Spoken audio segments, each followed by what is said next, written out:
Hi all, welcome to Arya's Historica. ഇന്നത്തെ video ബിഗിനേഴ്സിനുള്ളതാണ്. എന്താണ് U G C NET exam എന്ന് ഡീറ്റെയിൽഡ് ആയിട്ട് ഞാൻ ഈ വീഡിയോയിൽ എക്സ്പ്ലെയിൻ ചെയ്യുന്നതായിരിക്കും. യൂണിവേഴ്സിറ്റി ഗ്രാൻഡ്സ് കമ്മീഷൻ്റെ national eligibility test UGC NET ഇത് കണ്ടക്ട് ചെയ്യുന്നത് NTA ആണ്, നാഷണൽ ടെസ്റ്റിംഗ് ഏജൻസി. ഈ എക്സാം നമ്മൾ എഴുതുമ്പോൾ നമുക്ക് മെയിനായിട്ട് 3 ക്വാളിഫിക്കേഷനാണ് അതിൽ വരുന്നത്. ഇത് നമ്മൾ ക്വാളിഫൈഡ് ആവുന്നത് ഒന്നെന്ന് പറയുന്നത് ടോപ്പ് മോസ്റ്റ് ക്വാളിഫിക്കേഷൻ JRF ആണ്, ജൂനിയർ റിസർച്ച് ഫെലോഷിപ്പ്. JRF കിട്ടുമ്പോൾ നമുക്കുള്ള ഗുണം എന്താണെന്ന് വെച്ചാൽ നമുക്ക് റിസർച്ച് ചെയ്യാൻ താല്പര്യമുള്ളവർക്ക് നല്ലൊരു തുക ഫെലോഷിപ്പോട് കൂടി റിസർച്ച് ചെയ്യാൻ പറ്റും. ഈ JRFൻ്റെ തൊട്ട് താഴെ വരുന്ന ക്വാളിഫിക്കേഷനാണ് ഈ പറയുന്ന നെറ്റ് എന്ന് പറയുന്നത്. അപ്പം അത് നമുക്ക് നെറ്റ് ക്വാളിഫൈ ആകുമ്പോൾ നമുക്ക് സർട്ടിഫിക്കറ്റിൽ വരുന്നത് ക്വാളിഫൈഡ് ഫോർ അസിസ്റ്റൻറ്റ് പ്രൊഫസർ എന്നായിരിക്കും. അതിൻ്റെയും താഴെ വരുന്നതാണ് PhD ഒള്ളി. അപ്പം PhD ഒള്ളി ആകുമ്പോഴത്തേക്കും നെറ്റ് എന്ന് പറയുമ്പോൾ നമുക്ക് ലൈഫ് ടൈം വാലിഡിറ്റി ആണ് കേട്ടോ. പക്ഷേ PhD ഒള്ളി എന്ന് പറയുമ്പോൾ നമ്മൾ അത് ക്വാളിഫൈ ആകുമ്പോൾ അതൊരു 1 ഇയർ വാലിഡിറ്റി അതിനുണ്ടാവുള്ളൂ. പിന്നെ JRFൻ്റെ കാര്യമാണെങ്കിലും JRF ക്വാളിഫൈഡ് ആയി കഴിഞ്ഞ് 3 വർഷത്തിനുള്ളിൽ നമ്മൾ റിസർച്ചിന് ജോയിൻ ചെയ്യണം. ഇനി ഇതിന് ആർക്കെല്ലാം അപ്ലൈ ചെയ്യാന്നുള്ളത് ഞാൻ പറയാം. നമുക്ക് PG പഠിക്കുമ്പോൾ തന്നെ PG ജോയിൻ ചെയ്ത് നമുക്ക് ആ ഫസ്റ്റ് ഇയറിൽ തന്നെ നമുക്ക് എന്ത് ചെയ്യാൻ പറ്റും, ഈ എക്സാമിന് അപ്പിയർ ചെയ്യാൻ പറ്റും. പിന്നെ നമ്മളിപ്പോൾ PG ക്വാളിഫൈഡ് ആണെന്നുണ്ടെങ്കിൽ നമ്മൾ PG കഴിഞ്ഞിട്ടാണെങ്കിൽ നമുക്ക് 55% മാർക്സ് PGക്ക് ഉണ്ടായിരിക്കണം. നമ്മൾ ആ ഒരു പേപ്പർ 2 എന്ന് പറയുമ്പോൾ നമ്മുടെ കൺസേൺ സബ്ജക്റ്റ് ആയിരിക്കുമല്ലോ. നമ്മൾ PGക്ക് എടുത്ത സബ്ജക്റ്റ് നമ്മൾ പേപ്പർ 2 നമ്മൾ വരുന്നത് നമ്മൾ PGക്ക് എടുത്ത കൺസേൺ സബ്ജക്റ്റ് ആയിരിക്കുമല്ലോ. അപ്പോൾ ആ ഒരു സബ്ജക്റ്റിൽ ഇത് തന്നെ ഇപ്പോഴത്തെ 4 ഇയർ ഡിഗ്രി പ്രോഗ്രാം അനുസരിച്ചാണെങ്കിൽ 4 ഇയർ UG വിത്ത് 75% മാർക്സ് ആണ് നമുക്കവിടെ വേണ്ടുന്നത്. ഇനി ഇതിൻ്റെ എക്സാം പാറ്റേൺ പറയാം. പേപ്പർ 1ഉം 2ഉം ഓക്കെ, നമുക്കിത് എക്സാം കമ്പ്യൂട്ടർ ബേസ്ഡ് ആണ്. അപ്പോൾ ഇത് ശരിക്കും നമുക്ക് 1 എഴുതി കഴിഞ്ഞാൽ 2 എഴുതാൻ പറ്റും, അല്ലെങ്കിൽ 2 എഴുതി കഴിഞ്ഞാൽ അങ്ങനെയൊന്നുമില്ല.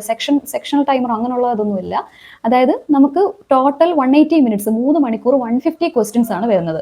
50 ക്വസ്റ്റ്യൻസ് പേപ്പർ 1, 100 ക്വസ്റ്റ്യൻസ് പേപ്പർ 2. ഇപ്പോൾ പേപ്പർ 1 ഒരു 21ാമത്തെ ക്വസ്റ്റ്യൻ എഴുതിയിട്ട് പേപ്പർ 2 ലൈക്ക് എന്താ പറയുക 70ഓ 80ഓ ക്വസ്റ്റ്യൻസ് ഒക്കെ നിങ്ങൾക്ക് എഴുതാൻ പറ്റും. ഓക്കെ, നമുക്ക് അങ്ങനെയൊക്കെ എഴുതാൻ പറ്റും. നമുക്ക് ഏത് ക്വസ്റ്റ്യൻ എപ്പോൾ വേണം നമുക്ക് എഴുതാം, അതിനകത്തൊന്നും പ്രോബ്ലം ഒന്നുമില്ല. ഇതൊരു ഒബ്ജക്റ്റീവ് ടൈപ്പ് എക്സാം ആണ്. പിന്നെ ഇതിന് നെഗറ്റീവ് മാർക്കിംഗ് ഇല്ല. ഒരു ക്വസ്റ്റിന് 2 മാർക്ക് വെച്ചാണ് നമുക്ക് കിട്ടുന്നത്. അതുകൊണ്ട് തന്നെ എല്ലാ ക്വസ്റ്റ്യൻസും നിർബന്ധമായിട്ട് നിങ്ങൾ അറ്റൻഡ് ചെയ്യണം. നമുക്ക് അറിഞ്ഞുകൂടെങ്കിലും നമുക്കിനിയിപ്പോൾ നെഗറ്റീവ് വരാത്ത സ്ഥിതിക്ക് നമുക്ക് തീരെ അറിഞ്ഞുകൂടാത്തതുകൊണ്ട് നമ്മൾ സ്കിപ്പ് ചെയ്യേണ്ട കാര്യമില്ല. നമ്മൾ ഉറപ്പായിട്ടും 3 മണിക്കൂർ കൊണ്ട് 150 ക്വസ്റ്റ്യൻസ് സുഖമായിട്ട് 3 മണിക്കൂർ എഴുതി തീർക്കാൻ പറ്റും.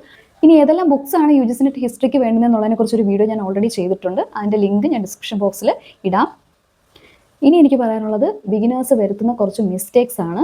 അതിൽ ഒന്നാമത്തെ കാര്യം, ഒരുപാട് മെറ്റീരിയൽസ് കളക്ട് ചെയ്തിട്ട് പഠിക്കാൻ വേണ്ടി എടുക്കുക. ഒരിക്കലും ചെയ്യരുത്. നമ്മൾ സെലക്റ്റഡ് മെറ്റീരിയൽസ്, നമുക്ക് വളരെ സെലക്റ്റഡ് ആയിട്ടുള്ള മെറ്റീരിയൽസ് മതി. അത് നമ്മൾ നല്ല രീതിയിൽ പഠിച്ചാൽ മാത്രമേ നമുക്കിത് ക്രാക്ക് ചെയ്യാൻ പറ്റൂ. ഒരുപാട് മെറ്റീരിയൽസ് ആണെങ്കിൽ നമുക്കത് ബുദ്ധിമുട്ടുണ്ടാവും, ഇൻഫർമേഷൻ ഓവർലോഡ് ആവും, പ്രത്യേകിച്ച് വേറെ ഗുണവും നമുക്ക് ഉണ്ടാവില്ല. ഇനി അടുത്ത സെക്കൻഡ് പോയിന്റ് എന്ന് പറയുന്നത് പേപ്പർ 1 ഒന്നും പഠിക്കാതെ പോവുക. ഒരിക്കലും അങ്ങനെ ചെയ്യരുത്.